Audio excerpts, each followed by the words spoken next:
Dax Tutorials, a step towards the success with trust.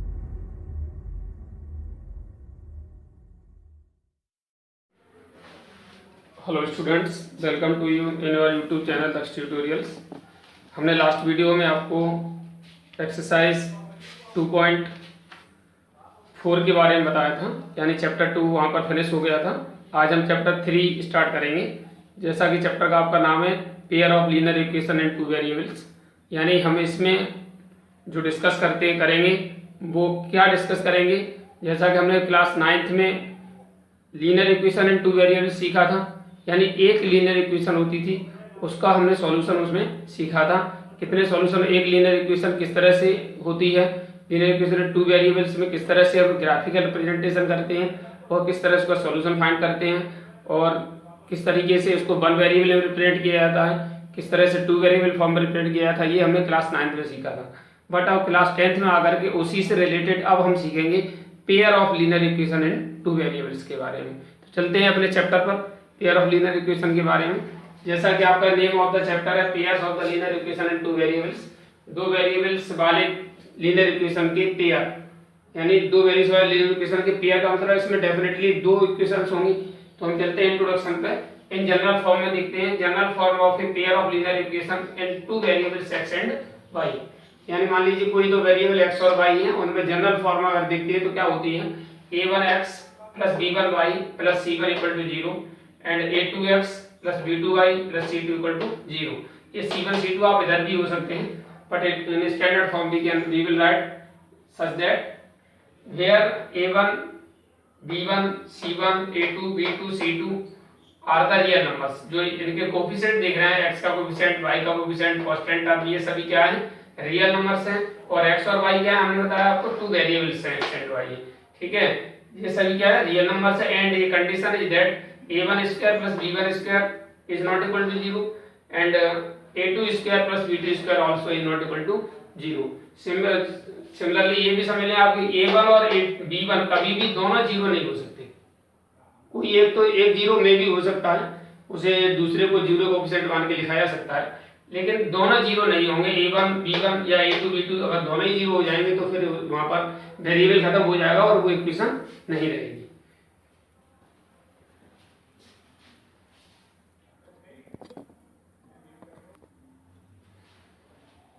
After that, your exercise 3.1 in which you have given question number 1 is that Aftab tells his daughter 7 years ago I was 7 times as old as you were then. Also 3 years from now I shall be 3 times as old as you will be.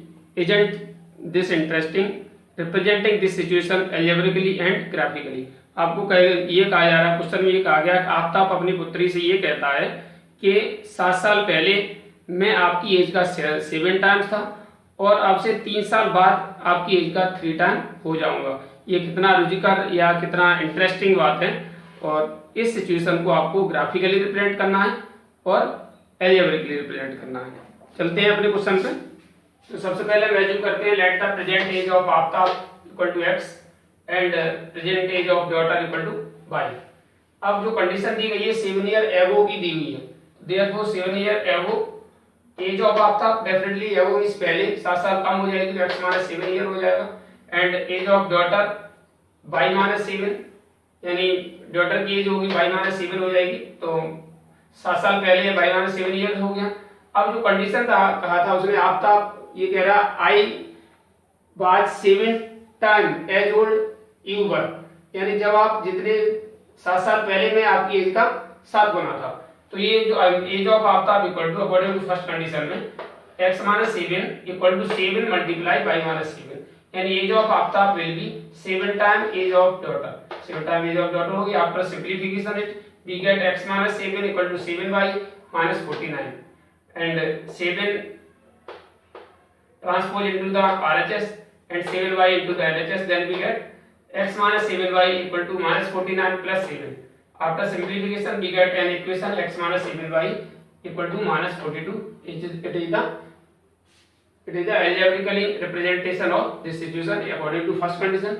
and for the second condition also after 3 years from now, so 3 and the 3 years from now the age of the Aftab equal to x plus 3 and age of daughter equal to y plus 3, but Aftab said that उसने कहा कि अब से 3 साल बाद उसका 3 time हो जाएगा, दैट इज यानी जो एज ऑफ आफ्ताब है वो डॉटर की एज का 3 टाइम हो जाएगी।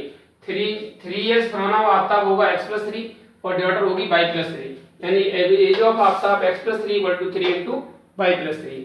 अब इसे सिंप्लीफाई करते हैं और हम इक्वेशन बनाते हैं x minus 3y equal to 6। ये दोनों ही equation representation of algebraically representation of the given situation, जो सिचुएशन दी है उसका एल्जेब्रिकली रिप्रेजेंटेशन है। अब हमें इसका ग्राफिकली रिप्रेजेंटेशन करना है। ग्राफिकली रिप्रेजेंटेशन के लिए क्लास 9th में आपने एक लीनियर इक्वेशन एंड 2 वेरिएबल को ग्राफिकली रिप्रेजेंट करने के लिए सीखा था। आज हम यहाँ पर भी वही सीखेंगे, बट यहाँ पर 2 इक्वेशन के साथ रिप्रेजेंटेशन करेंगे। तो first of all take the equation first. From equation first you have x minus 7y equal to minus 42 as we have written. इसके बाद 7y को तो ट्रांसपोज कर देंगे तो प्लस का 7y माइनस 42 हो गया। अब हम सिंपली इसमें x की y की वैल्यू रखते जाएंगे और x की वैल्यू निकलती आएगी। मान लो पहले हमने पुट y इक्वल टू 6 रखा है, आप सोच रहे हैं 0 भी रख सकते थे, हाँ 0 रख सकते थे, but we have great number, यानी लार्जर नंबर मिलता माइनस 42 को ग्राफ पर रिप्रेजेंट करने में थोड़ा क्रिटिकल होता, बड़ा नंबर है, बड़ा ग्राफ बनाना पड़ता, इसलिए हमने इसको ऐसे नंबर रखे ताकि जो हमारा सॉल्यूशन आए निकल के वो छोटे नंबरों में आए। तो पहले रखा हमने 6, तो 7 6 जा 42 minus 42 it is equal to y x equal to कितना हो गया 0। अब रखा पुट y इक्वल टू 7, तो 7 7 जा 49 में से 42 माइनस करेंगे तो 7 बचेगा। नेक्स्ट है आपका पुट y इक्वल टू 5 रखा, तो x जो x इक्वल टू हो गया 7 into 5 minus 42 equal to 7 5 35 minus 42 that is minus 7। इसी तरीके से हम अगली इक्वेशन का लेंगे। और फॉर दैट हमें आपको जो इक्वेशन फर्स्ट के सॉल्यूशन के लिए तो उनको हम पहले टेबलाइज कर दिया है। इसमें x और y और x, y जो इसमें वैल्यू तो आई थी हमारे x और y करस्पॉन्डिंग वो वैल्यू हमने इसमें टेबल में रख दी है। उसके बाद फ्रॉम इक्वेशन सेकंड, अब हम कौन सी इक्वेशन लेते हैं, सेकंड इक्वेशन लेते हैं। सेकंड इक्वेशन आपकी क्या है, x minus 3y equal to 6, by 3y को ट्रांसपोज कर देंगे तो कितना हो जाएगा x equal to 6 plus 3y। Now we will put the different value of y। अब हम क्या करेंगे, y के अलग अलग वैल्यू रखेंगे, तो हम सबसे पहले y इक्वल टू 0 लेते हैं। इक्वल टू 0 लेने पर हमें मिलता है x equal to 6 plus 3 into 0 that is 6 plus 0 equal to 6। इसके बाद लेते हैं y equal to 1, y equal to 1 लेते हैं 3 plus 1 by 6 plus 3 into 1 that is 6 plus 3 और x इक्वल टू कितना आता है 9 आ जाता है। अब y इक्वल टू लिखते हैं -1 लिखने पर x इक्वल टू कितना आएगा 6 plus 3 into -1 that is 6 minus 3 equal to 3। इसका भी फिर एक टेबल बना देते हैं x, y और x की करस्पॉन्डिंग वैल्यूज और y की वैल्यू रखते हैं और इसके बाद ये कोऑर्डिनेट के फॉर्म में लिख देते हैं 6, 0 और 9, 1 और 3, -1। यहाँ ध्यान रखें पहले x फिर y लिखें, ऐसा नहीं कि y हमने पहले लिखा तो y लिख दें, तो ऐसे करने से हमारा क्या होता है कोऑर्डिनेट गलत होने के चांस हो जाते हैं। इसलिए पहले x फिर y इधर भी कॉमा इधर कोऑर्डिनेट फॉर्म में भी x, y की फॉर्म में लिखेंगे। नाउ हम करते हैं इसका ये, इसके बाद हम करते हैं ग्राफिकल रिप्रेजेंटेशन। ग्राफ पर आप देखेंगे पहला हमारा कोऑर्डिनेट है 0,6 है, तो पहले 0,6 हमारा कहाँ पॉइंट आएगा 0,6 यहाँ पर आ जाएगा, ये पॉइंट होगा हमारा 0,6। दूसरा है 7,7 हमारा 6 और 8 के बीच में आएगा 7,7 इधर भी हमारा 6 और 8 के बीच में आ जाएगा 7,7। सपोज ये हमारा ये हो गया 7,7 और तीसरा कोऑर्डिनेट है -7,5 -7 आपका -6 और 8 के बीच में आएगा, -7,5 हमारा कहाँ आएगा 4 और 6 के बीच में, तो ये हमारा 4 और 6 के बीच में हो जाएगा।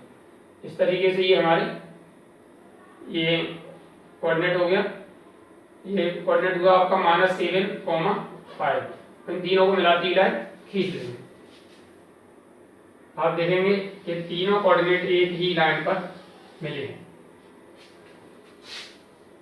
आपने ग्राफ कॉपी पर बनाएंगे तो बिल्कुल क्लियर बनेगा और एक स्ट्रेट लाइन आएगी इस तरीके से आपकी। इसके बाद दूसरा जो इसका इक्वेशन है इसका हम लिखते हैं x इक्वल टू दूसरे इक्वेशन के लिए 6,0 यानी 6,0 यही रहेगा, ये कोऑर्डिनेट हो गया हमारा 6,0।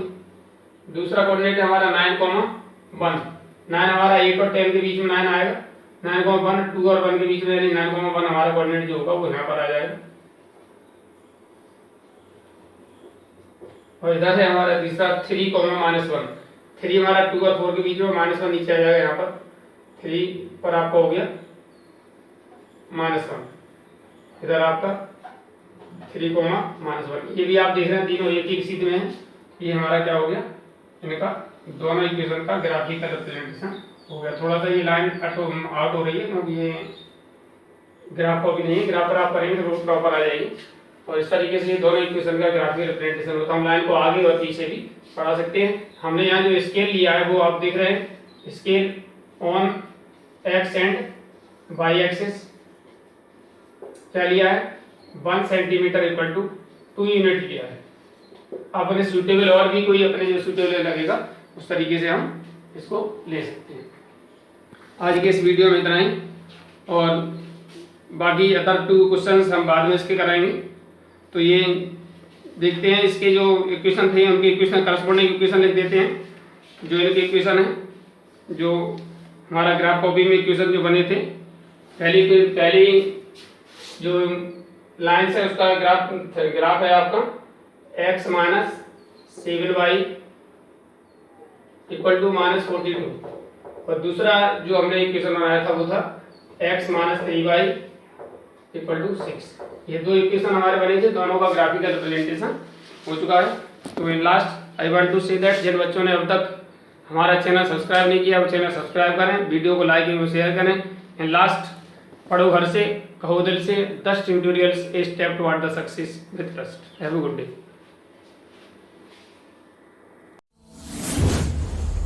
DAX Tutorials presents online live classes. Mobile number 8279452537.